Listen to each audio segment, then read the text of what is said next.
this sound and then talk about it on the other side. Take a listen.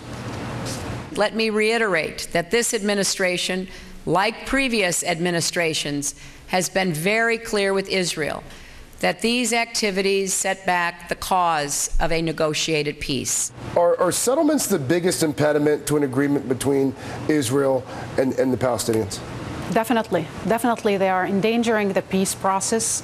They're actually endangering more and more Israel, because what the message that they send is whatever you will do in a diplomatic, peaceful way, like Abbas did with the UN bid, we don't care about that. We are above the law, and we'll go on building and eating more and more land. You know, let's remember 1993, Oslo Agreement, Palestinians sign, Israeli signs. They recognize that Palestinians deserve 22% of the land.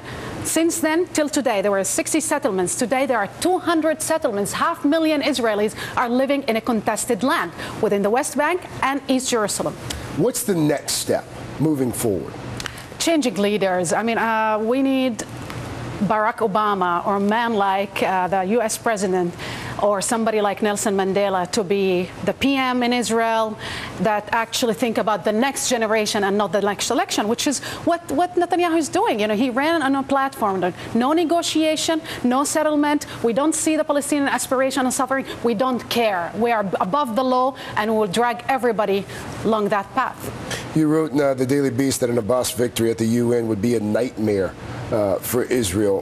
A legal nightmare. A legal nightmare. Because what Israel doesn't understand, that no one today can do anything without being investigated by the International Criminal Court. I mean, joining being recognized as Palestine as a non-member state, but a state observer, it will allow them actually to join all the organizations under the umbrella of the United Nations, and one of them is the International Criminal Court. So what they are doing today, they will be investigated. Whatever they will do in West Bank, Gaza, and Jerusalem will be investigated, even the illegal settlements, because these settlements are considered by the international community standards illegal. They will be investigated, and their officials.